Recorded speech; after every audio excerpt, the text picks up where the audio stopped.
Hi guys, welcome to another episode of the Better You podcast. My name is Daniel Banjo, and it is lovely to have you here. Like I always say, and I would never get tired of saying, don't forget to please don't forget to comment, share, and subscribe. Very important to subscribe. Always remember to press the subscribe button, right? And then share with your friends.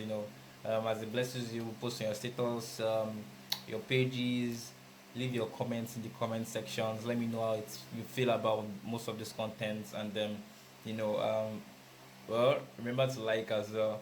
So welcome to yet another episode of the Better You podcast, and I'll be taking yet another three episodes from the Better You series of last year. uh Quickly, let's jump straight into the episode for today. I'll be taking from day 36 of last year's the Better You series. Now it says, complimenting others is a way of increasing even your own self-esteem. You'd agree with me that 70% of the time, when you compliment people, they're happy enough to notice you as well. It has a positive energy that leaves your presence emitting in other people's thoughts. What better impact is there than making others happy? So, right, we all know how important complimenting others really is. At in our places of work, at school, even strangers sometimes. There's this vibe that comes with positive energy, rather, that comes with complimenting people. I mean, many a times when you say, "Ah, you look good, you look very very nice," the response you get is, "Oh, you're not looking bad as well." You know, Normally, even if they had the intention of telling you that you're not looking bad in a day, they wouldn't, because what, they have other things that they're probably thinking about. They've not really 100% noticed you. Or even if you're wearing the best clothes in the world, I mean, and you're looking for compliments, why not give the compliments you're looking for? I mean, many a times we as human beings, we want to receive some things that we are not willing to give out. But then when it comes to complimenting somebody, there's this positive energy that leaves them, that will make them actually now take a look at you, a proper look. Give this stare, and actually notice you, that, oh, you're not looking bad yourself. You know that, right? So I mean, there's no other way of making better impact than making other people happy.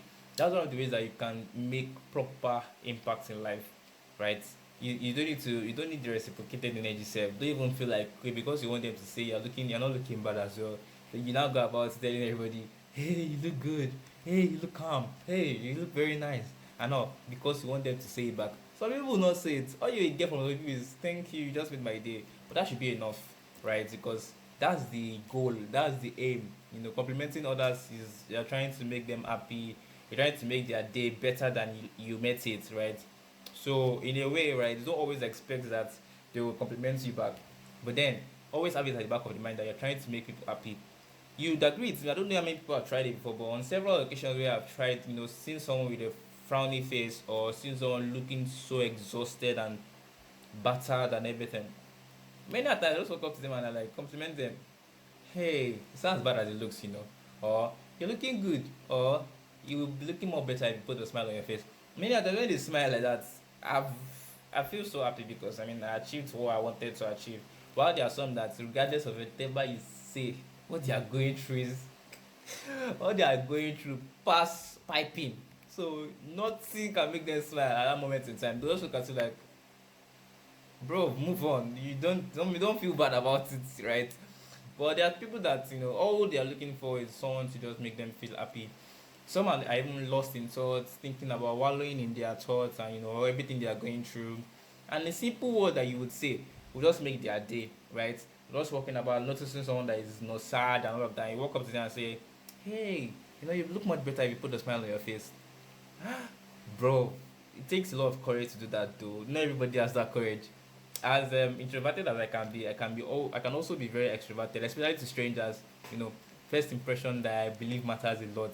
Always smile at people, and because I have a good smile, they always smile back. So yeah, it is a way of making people feel happy, making their day, leaving a lasting impact in their life. Trust me, if someone like that sees you again, as a stranger, if they meet you again, they will definitely recognize you, even if they might not recognize where they know you from, but they will definitely recognize you, because you have made a lasting impact in their life. One that they might not be able to tell now, But then in future's time, they'll realize it that okay, I've seen this person before, but they might not just be able to picture where from and all of that. So yeah, do something like that today, tomorrow, next tomorrow in your day. Inculcate the habit of putting smiles on people's faces. Because in this current economy, trust me, everybody's frowning, including myself. There are sometimes where I just find myself frowning for no reason. I'm just walking about and I'm frowning like what's funny, and you understand. So it's a very good time to inculcate that habit of making people smile around the world, around your community, everywhere you are. Just at least when you notice, you might not even be feeling happy yourself, but if you make someone happy, it resonates back to you. The frequency of the happiness rather, radiates back to you. So the more you give happiness, the more you get happiness. So just loosen up your own grip and make other people smile. Don't always feel like say nobody can make me smile. When you resonate that frequency, it resonates back to you. So give happiness and you'll be happy. You'll also be happy. You will definitely get happiness in return. What you give, you get. It is a law of sowing. Whatever you sow, you will definitely reap. So why not just sow happiness into people's lives? So it smiles, so impact in a way of making them happier than you met them, and you notice how this thing just resonates back to you and gives you your own piece of joy and portion of joy back in return. So yeah, try it today. You can try it with me as I'm trying with you. So put a smile on your face right now, wherever you are watching this right now. So yeah, I think I just dropped some happiness in your heart. So yeah, do the same to somebody else and let's create a chain of happiness around the world. So I'll move in quickly to the second series for this episode, and I'll be taking it from day 41. Day 41. Yeah, there's a reason why I skipped because we have to go forward for the season of love, and now we went backwards to continue, and now we've passed the season of love. So I'm moving ahead again from day 36 to day 41. And day 41 says, "The day you stop learning is the day you start dying." It's a quote. It doesn't matter what it is, just learn something every day. No knowledge is wasted. And whatever you learn today might come in handy in the future. Be intentional about challenging yourself to learn something new every day. Growing up, there was a time when all we were doing was, scouring through the dictionary and getting new words every day. I know families that still do that. I know people, I know friends that, they still do that every single day. They will still come to me and be like, I just learned this word, this is the meaning, and we'll share and we'll laugh and everything. So like, it is very important. A lot of people, speak highly about my vocabulary and my intonation and how I speak and everything. But then it would have not have been this good if I did not focus on that aspect of me while I was growing up, right? There was this little dictionary that I got from my parents then, and every now and then when I was bored, I would just open the dictionary and look for new words, find the meaning, and look for how to use it in sentences and you know similarities and for other words that can be used in the same sentences. And it really really helps my build up my communication while growing up. So yeah, it's something that is very very important. Learn something every day, even if it's not even dictionary or English words. It could be Spanish, it could be German, wherever it is that you feel like can impact your day. Just learn something new, something that you do not already know. There was this time growing up. I think it was. I'm trying to remember the word, but that word has that word has become part and parcel of me right now. Every single day, there's no day I don't use that word. Except, I mean, yeah, there's no need to use the word. But then, if there's a time when that word needs to be used. I mean, I definitely use that word. I don't use any other word. I think it's goof. Yeah, goof. A friend of mine told me about the word. It was relatively new to me. He had already read about the meaning in the dictionary, and then while we're talking, and I made a mistake, and it was like, "You just goofed." I'm like, "Huh?" And he said it again. "You just goofed, guy. You goofed." And like, goofed.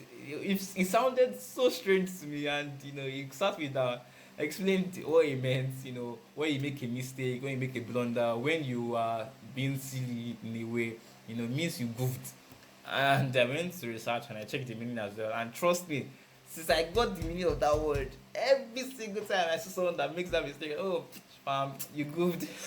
And yeah, as funny as that sounds, yeah, it became part and parcel of me because I learned the meaning and I learned how to use it in sentences. And every time there came a period in time rather, where the word would have come in and trust me to have used it. So yeah, it's like I was saying before. It's not necessary. It has to be like an English word, or even has to be anything relating to studies. But then we learn every day. You learn how to talk to people, how to respond to some, some things, how to do something. Basically, it could be how to change a switch, how to change a bulb, how to change the laptop, how to repair something, whatever it is. Just make sure that every single day you learn something new. It might not be something you are used to, but at least learn it, learn it, learn it. Scour YouTube. YouTube is one platform that is so underrated.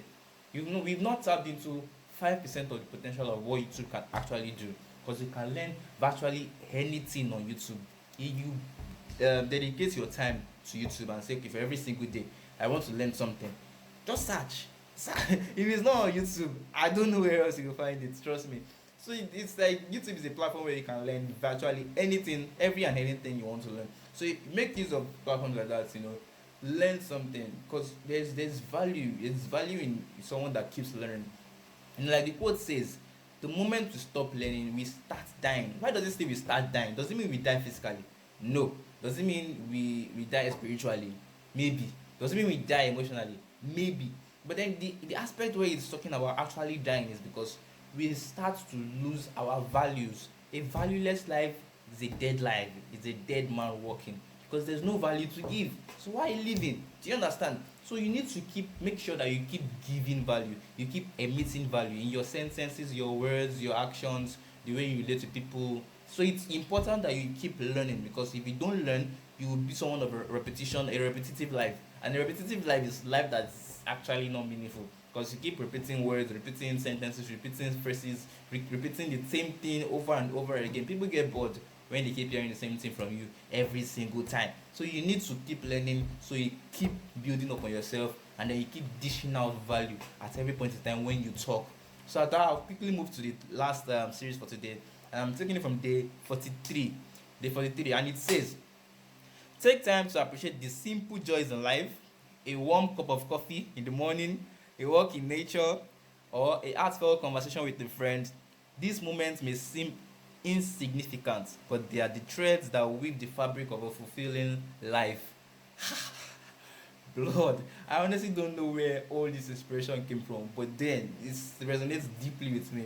You know, I'm not going to say I'm an addict, but I really, really love a cup of coffee early in the morning. So I do not joke with my cup of coffees, and I do not joke with having this nice, warm conversation with friends, or just taking a walk, in a calm, cool breeze environment. And because I understand that these moments are what make up our lives sometimes. These moments, these insignificant moments as they seem, can solve problems, can solve life issues, can solve long, long, long years of problems that we have been going through. Ask me why. There are times when we meditate without even knowing we are meditating. We do a lot of yoga without even knowing that we are doing yoga. We do a lot of reminiscing without even knowing we are doing that. And in these moments, in these instances where we have these little insignificant things that we feel like they're not important, are when all of these things piece together. And I always tell my friends, or those that are close to me, like, I'm a critical thinker. There's a very thin thread between what I am and an overthinker, right? An overthinker thinks, and wallows in that thought. Many a times, solution will not come to an overthinker, but a critical thinker is thinking out of the box. Not really, I need to think out of the box, but like what I'm trying to say is, like, a critical thinker thinks only on how they could solve the problems of the thoughts. So yeah, we both think loud and we both think hard, but then the difference is I'm thinking towards the solution. You are thinking more of the problem than the solution. So those little times when we have to take a cup of coffee, it is very significant, especially in a life like mine. It is very, very, very important that in those moments I reminisce on problems, issues that I'm currently facing, or challenges are currently facing me, and immediately solutions are being ideated. Like, solutions are immediately, coming and dropping, because those moments are times when we have silence, we have a lot of our antenna is really, really strong, our thought process is really, really strong. because those moments are times when our nerves are calm. So when the nerves are calm, trust, I'm not a doctor, I'm not even, it's just stuff that I've experienced over time. When the nerves are calm, you'll be able to think more clearly, you'll be able to solve more issues, you'll be able to think in the direction of, solving issues rather than wallowing in the thought process of what you want to do and how you want to do them.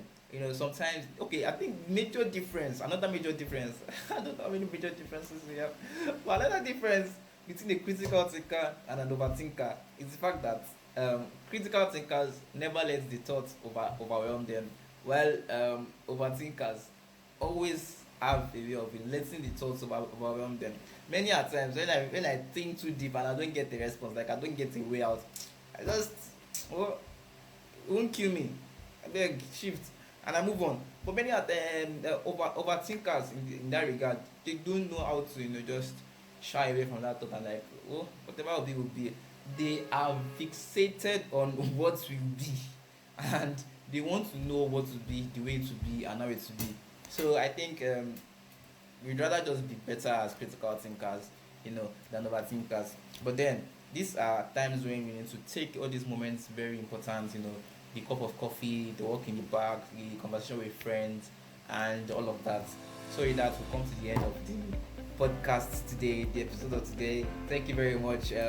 I remain your wonderful host, Daniel Banjo, and this is the Better You podcast.